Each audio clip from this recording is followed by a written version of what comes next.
Hey everybody, thank you for joining us at the FareCompare weekly video podcast, episode number 36, 3 dozen. Hopefully you'll catch number 37 next week, but let's get on with number 36.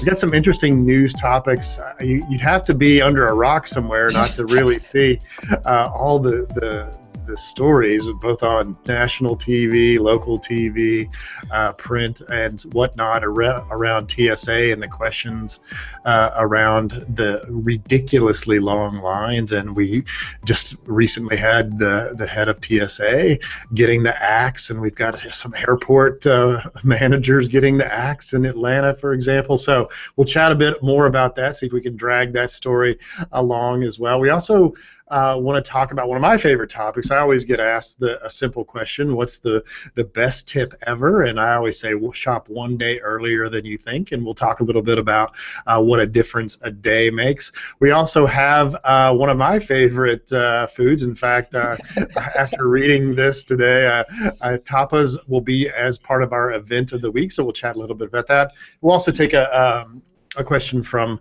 one of the customers, and I think we have sort of a second question from an anonymous customer. We may address that as well. So joining me today is my partner in crime here on the podcast, Ann McDermott, our editor from California, actually today. Hey, Ann, how are you today?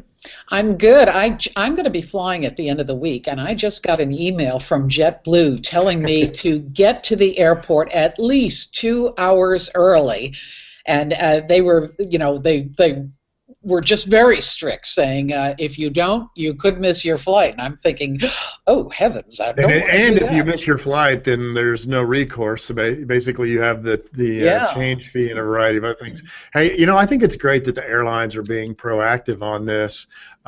This is one of the few times where, as anybody that's watched the podcast knows, I'm a like to slide into the airport at the last minute kind of guy, and my wife is let's get there the day before kind of person. And we're going to be taking a trip later in the summer, and I got a feeling that my wife's going to win this time, which is get there the day before, because it's going to be bad. I mean, the numbers just don't lie. I mean, we're seeing, and I've seen forecasts anywhere from 4 to 8% more travelers this summer. That's not going to hit until kids get out of school here in a couple weeks, 3 or 4 weeks. And when that hits, all these extra TSA screeners are trying to put in certain airports. I've read stories about New Jersey, Atlanta, Chicago, and for the most part, the question is, can they spin these people up fast enough to get people through the lines? And on the flip side of this, Ann, it's been sort of frustrating for you and I. We've been chatting about this for, gosh, I don't know, 5 or 6 months, saying, hey, the lines are going to be ridiculously long. You got fuel prices down. You have a lot of people with extra money in their wallets saving at on their car fuel bills as well as their energy bills at home. Pin-up demand. And there's just going to be extra people flying, and it doesn't look like TSA is going to be able to handle it. And clearly, by them chopping the head of TSA, I guess that's sort of a symbolic ceremonial thing that they have to do. You don't see that very much in federal government, by the way, but that's not going to change the things in the next 2 or 3 weeks. Well, they're talking about how they're quickly hiring about 600, 700 people, but apparently they need about 3,000 people, so, the math on this is pretty simple. How long does it take to get people through TSA? They had a shortfall of about 66% of their projections. As part of that, they decided to let some people go over the last 5 years, some 4,500 or so. For pre-check. Yes. Well, I mean, they just let go screeners thinking that they would get more people through pre-check. It's pretty simple math. For every person that goes through regular screening, they can get 2 people through pre-check at the same time. So you basically double your capacity if you have people signed up for pre-check, but only, I think, 7.5 to 8 million of the 25 million they projected actually got signed up. Well, you've done some recent articles, which I love, because these are questions nobody else is asking, right. Questions that should be directed to the TSA. So, and your first question has to do with those private contractors that do screening privately, which don't much exist anymore, but Yeah, in January of 2011, the then sort of interim director, Pistol, actually came out and said, we have 22 airports that have their own private screening. You cannot apply any longer as an airport to have your own private screening ports. TSA will handle it all with their own internal employees. And, again, this was basically half a decade ago. And the airports basically had no choice. A lot of them did want to have their own private screening. Part of this was a union issue, part of it was a control issue, and it's all fine. I don't really care as a passenger who does it. I just want them to do it well and quickly. Yeah. And so apparently, this is not happening right now. It's really frustrating to me because this is a decade and a half that they've had to perfect this thing. They've gotten some increases in sort of gadgets. They now have body scanners. They've had two different types in that time period, the backscatter and the ones they're using today. They've tried shoe screeners and shoe bomb screeners after the shoe bomber. I guess it's been a long time ago. And they've tried all sorts of gadgets and gizmos. They've tried ski lanes during that time frame. You want to be on the easy slopes or the medium slopes. And to be honest, it's pretty simple. You just have to take the people, especially when a lot of people are traveling for the first time in 3 or 4 years. You know when everybody's going to head to the airport. You know which gates they're going to come into and which entry to the airport. They should know everything there is to know about this by now, and for some reason they don't seem to have a clue. No. Well, that's another thing that you brought up is that the question of are they using the data they have correctly? Yeah, I'll give you an example, Ann. They have the My TSA app, which is a person that's in line, if you happen to have the app, can press a button that says how long the line is, similar to what they have at Disney, which they should be talking to, by the way. But what happens is the only button you can press is 30 or more minutes. There's not a 3-hour button on there.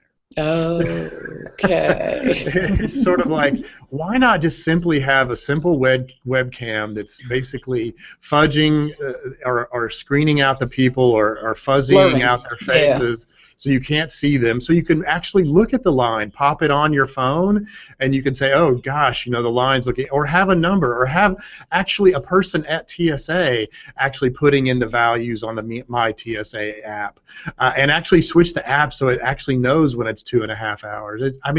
These things are so simple. I just don't understand what it takes to get the right thing. So look, this is a 9th grade algebra problem to do these projections, and in fact I'm going to send my 9th grader and all the other ones from our math tutoring class, and maybe they can get these lines a little bit faster.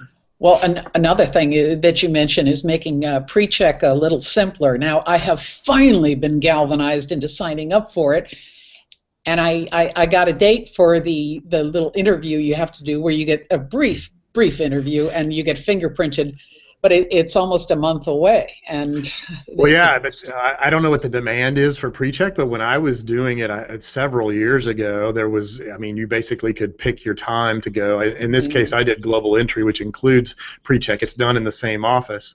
And that's only an extra $15 for 5 years if you're going to want to be expedited through international travel on your way back through customs and immigration. But I'm sure with all the news items everywhere, everybody's gone to try to sign up for that. And again, here we go, another line, a line for pre-check. Well, we thoroughly endorse the pre-check program for people that aren't in it, such as myself. Yeah.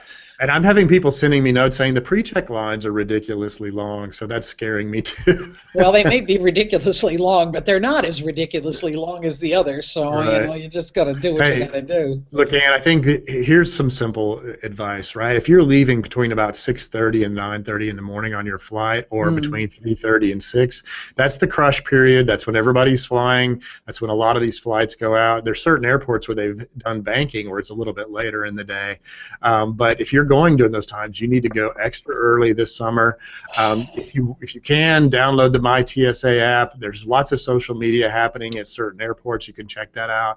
But definitely, you don't want to procrastinate on your way to the airport this summer. So that's pretty simple things that most people can do. Just make it a day at the airport. If you're flying internationally, I was talking on the radio this morning. I was saying the bars at the airports are awesome in some cases. So just get there a little bit early. I know Bloody Mary's in the morning. That's okay too. So just get there a little early.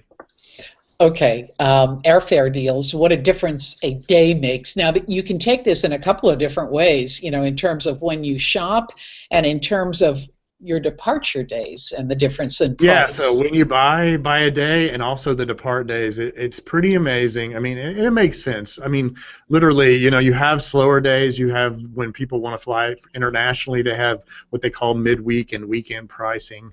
So it's cheaper during midweek departures and returns versus weekends, for example. And I know you have the example in the article that you wrote where the price difference was a couple $100 in some cases. In some cases, I think over $500 depending on the day you leave.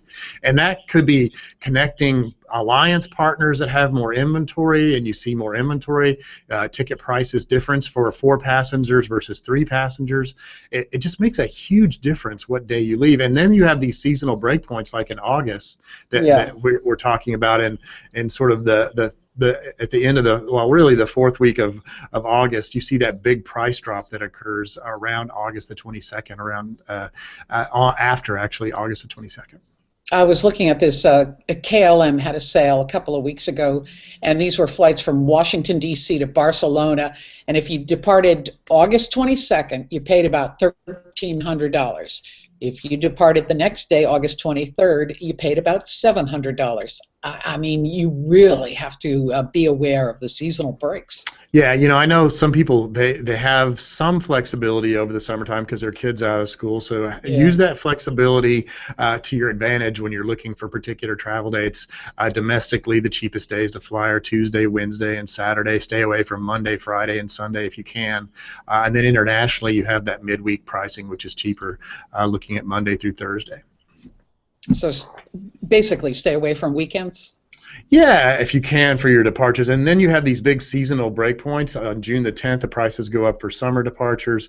On August the 23rd, they go down for quote-unquote early fall departures, or really it's when kids go back to school. You see another break in the middle of October as well for prices dropping to Europe, for example. So those seasonal breaks also, they have to drop the price at some point. So one person one day is paying $400 or $500 more than another person the next day. You just be the one on the right side of that break. Now we have a question from a customer. This is Alice, and she lives in Texas. And she says, "Hi, Rick. I heard you on the radio yesterday." Rick is pretty hard to avoid on the radio. He's all over the place. So I have fun doing that. She asks, when do I look for the best prices from the West Coast to Vietnam, traveling in December? And she's talking about staying there for about 3 weeks into January. And she's wondering what is a good round-trip ticket price in and out of Ho Chi Minh City. They're also going to travel within the country a little bit. She says this is a big-time, one-time family adventure for a family on a careful budget. She says there's 9 people traveling, parents, grandchildren, and even kids under 15. And she says all tips, advice from you and your team would be wonderfully helpful. Many thanks, Alice. So yeah, sure. Well, first, so let's sort of reiterate both transatlantic, in this case trans-Pacific flights.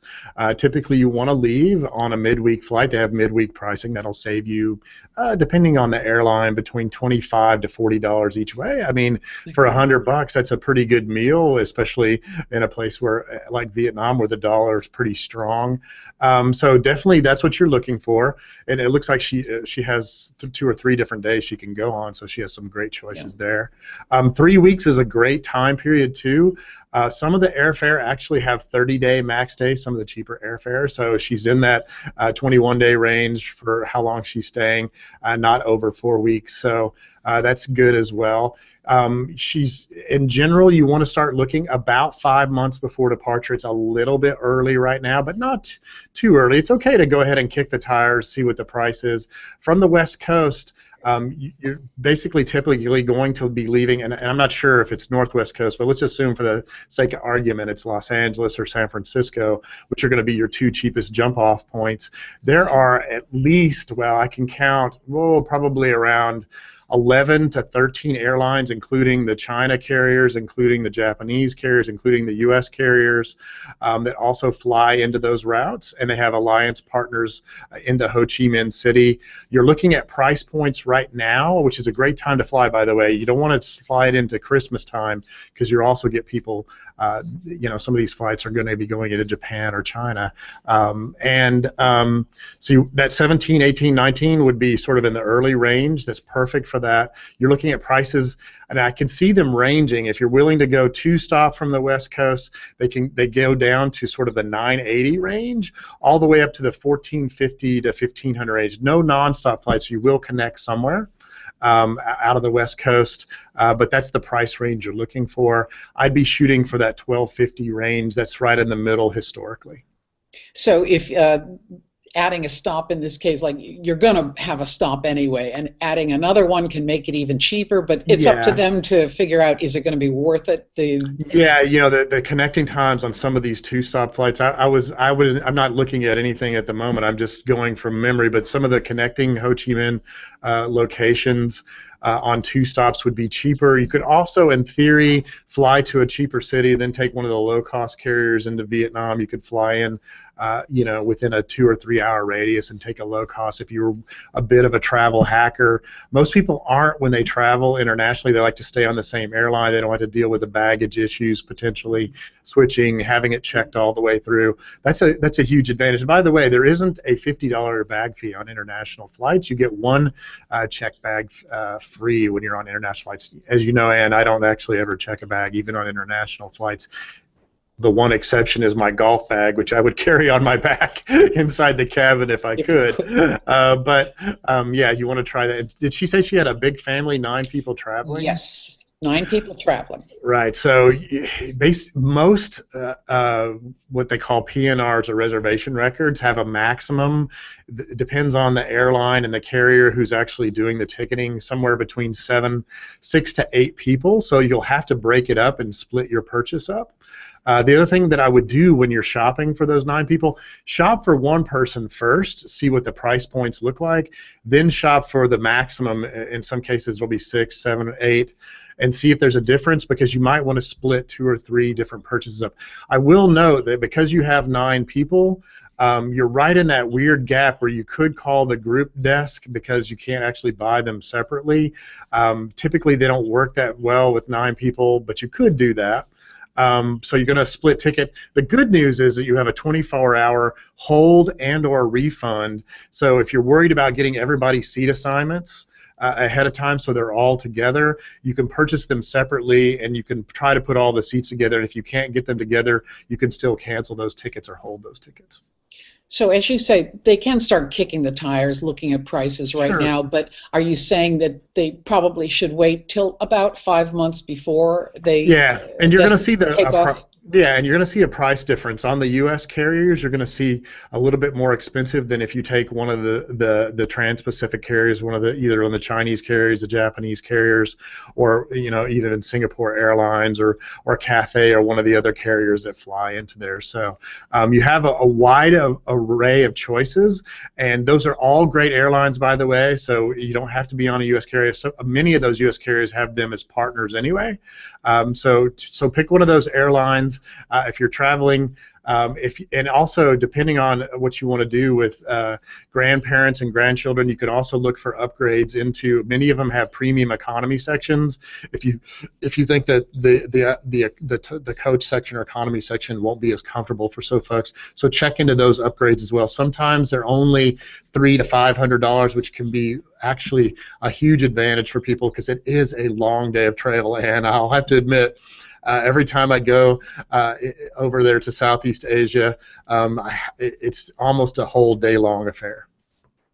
Well, thank you, Alice. That was a great question. And if anybody else has any other kind of question for Rick, please contact customer.service@faircompare.com, and Rick will take care of you. Yes, and Ann, as we actually do the podcast, it's nearing lunchtime here, and I'm already getting hungry thinking about tapas. And I've been to this definite Eventurist event of the week location a few times in Barcelona, Spain. So the World Tapas Day is coming up in June, so we need to get people to that on the Eventurist app. Wouldn't that be great to go to World Tapas Day? I mean, obviously, we don't even have to go anywhere because it's worldwide, and we can just sit around and eat here. But boy, I'd like to. I know that this Spanish tourism site even has recipes for the people who are uber ambitious. But oh, boy, please take a look at Eventurist. I mean, Rick, almost a couple hundred events now going, multiple cities, good information, instant pricing, telling you when to go, when to buy that ticket. So download the native app, the FareCompare Eventurist. Just type in FareCompare into the App Store or Google Play Store. Download that on your app and play around with it. Mark some of your favorites. I have, I think, 7 hearted right now, so I've hearted 7 events, and I'm getting some stuff on those events. So check that out again, and also check out the video podcast. We have other ones on iTunes, Stitcher, and Soundcloud, and many of the things that we talked about are actually blog articles on our site. So come to the blog articles, check those out at FareCompare.com. And thanks for watching, and hopefully you'll catch episode number 37 next week. Thanks, Rick. Thanks, Ann.